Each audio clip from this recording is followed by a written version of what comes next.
Jason Aldean is back in the news. His song "Try That in a Small Town," which I still think a lot of the time sounds like... He releases another one called "Try This in a Small Town." That would be good. That's what he should do, Or "Try right? This in a Big Town." He makes a whole series based on different sizes. So it's like, try this in a homeowners association. Try this in various places, right? Which I still think a lot of it sounds like he's actually encouraging you to do it in a small town. Until you Carjacking old lady at a red light. He is back in the news because the song "Try That in a Small Town" has removed approximately 6 seconds of video that showed a BLM protest. By the way. Peaceful protest in Atlanta. And I will give TMZ crap for this because I actually think TMZ is one of the better sites as far as their headlines and their reporting. But in this one, it's like a guy burning down the building and they're like, it's a protest. No, they removed 6 seconds of a BLM riot because Fox News Corp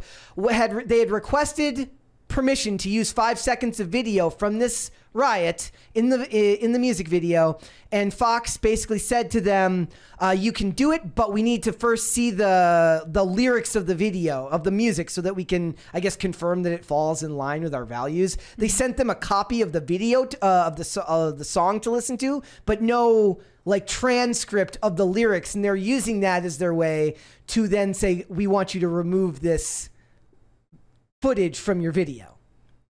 It's so like they knew what the lyrics were. They're just coming up with an it. excuse after the fact. Fox so they don't like now. the lyrics that are played while that segment is played? Is that the whole... No, I think this is just... I think Fox has just gone pretty woke. I think it's just that they saw the controversy arise after it was released, and now they don't want to be associated with it. Yep. But it's like, doesn't that squarely fall under fair use? 6 seconds? I have no idea. It's 6 seconds, but it's been stylized in the video and edited to the point where it's their original content at that point. Is it commentary or critique, I guess? Like, or parody or whatever. Yeah. And they also removed the final 30 seconds, which was an interview of, first a man staring into a sunset, and then an interview of an old man in a wheelchair discussing small town values. Yep. The last 30 seconds getting edited out seems like more of a choice, just an artistic choice. Like they didn't think it ended the video on the right note or something. Yeah. I mean, it did, like, what it was for me, like, if you guys have listened to the song, and again, it's not a bad song, like, I'm not a huge, but that part right there felt like it actually, as much as I didn't feel like it worked, it needed to be longer with more examples cut together shorter, rather than just, like, this random example in the middle and then it just ends. It just didn't seem edited very well into it. It was like they tried to add an interlude, and it didn't really work. But that, like you said, like that change didn't feel like it was any type of censorship. It's just they're like, maybe this doesn't work for the song. When we were preparing to talk about this topic, we originally thought the story is Jason Aldean bends the knee to the woke mob or whatever. He edits his music video to appease them. But now we found out that actually Fox News was to blame for this whole situation. You know, Tucker Carlson leaves and things just go down the drain over there. Tucker was the only good thing about Fox News. Yeah. Like, and they knew that. He was their last saving grace. Yep. They will never have now what we need is we need a Tucker report on this talking about Fox News. I want him to do his Tucker on Aldean. Twitter interview with Jason Aldean. Yeah. Imagine we need to do that. We need to get him People on are there. saying he's you like bent the knee. And so he uses his confused face so Fox News wanted you to censor your own video. Supposedly they believe in free speech.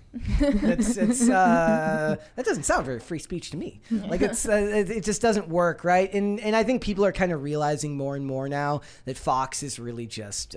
I think Tim actually tweeted the other day, Fox News is controlled opposition. Like this is as clear a case of that as anything, right? Because this dude has been raked over the coals for this, and granted, he's made a crap ton of money for it. Here, his song increased in streams by almost 1,000% once this started ramping up. So really all of the people criticizing him are doing him a favor. It does actually. Somebody was pointing out, like, this highlights the difference. Like, if you wanted proof that people on the right, as much as I hate making those distinctions, are what they would call the silent majority. Like when they call for boycotts, like when the right calls for boycotts, like Target or Bud Light, like large amounts of money go missing and they lose out on tons of sales and they have to change their business model. When controversy happens going the other way, his album sales go through the roof and he makes a ton of money because they're calling for the boycott of it. It's just like Sound of Freedom, right? Nothing would make like Shoe on Head said, like nothing on earth would make a person want to go see a movie more now than a bunch of mainstream media experts and academics all in unison saying don't go see it. It's exactly what happened with Joker, right? Everyone's like, don't go see the incel movie. Yeah. Otherwise you'll show up at a movie theater in face paint and commit some type of violent act. And everyone's like even my dad went to see Joker.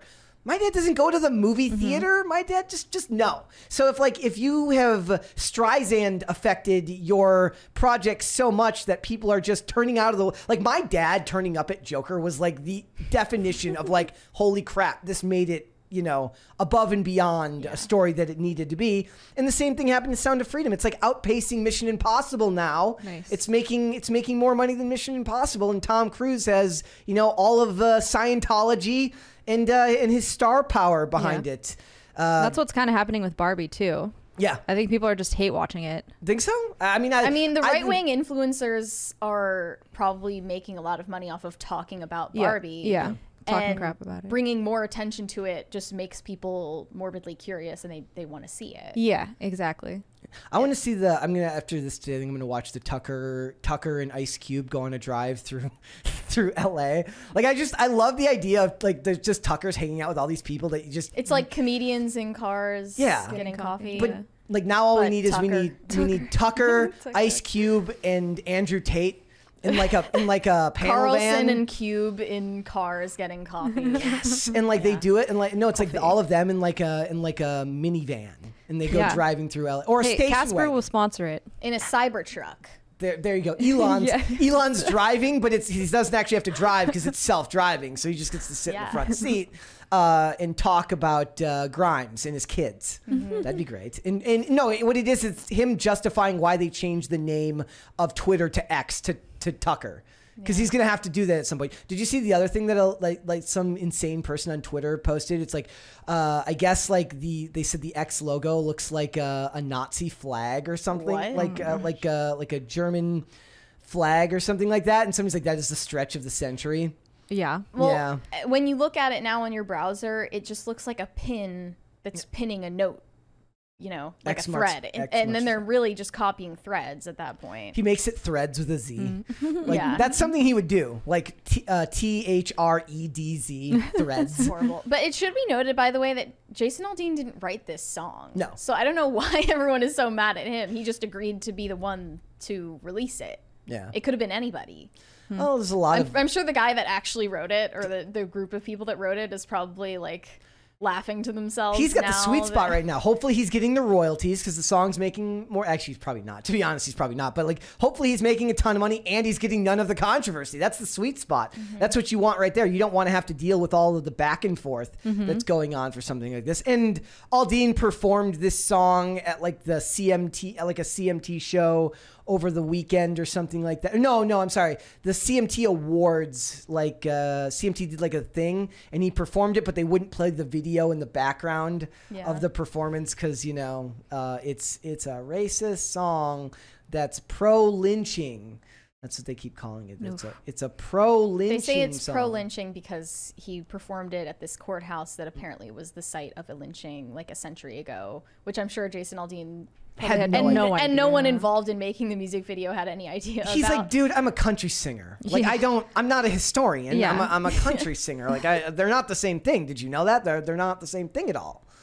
I don't know. Like, there's no other music that I can think of right now where like this stuff is happening. And people point out like, look, there's a lot of music with violent ideology behind it, with violent imagery behind it. The fact that people are pretending like this is some type of bad thing. It also proves that the bias is still there with the media. Like I said, the TMZ article listed it as removes scene of protest. And it's literally a guy throwing like a Molotov cocktail at a building. I'm like, that's not a protest, right? I wish people got this up in arms about like the crudeness of like and sexuality of like Cardi B or like what is that, Megan the Fox's lyrics? Or no, what's her Megan name? Thee Stallion. Megan the Stallion. Megan the sound Fox. like such a boomer now. If Megan Fox becomes a rapper, she can become Megan the Fox. or Sexy Red. Yeah. Yeah. Pound Town. Like, if you really listen to the lyrics, it's just like, this isn't even artistic. Like, it's just trying to be explicit. Another for the sake fun- of being explicit. those songs were probably written by men too.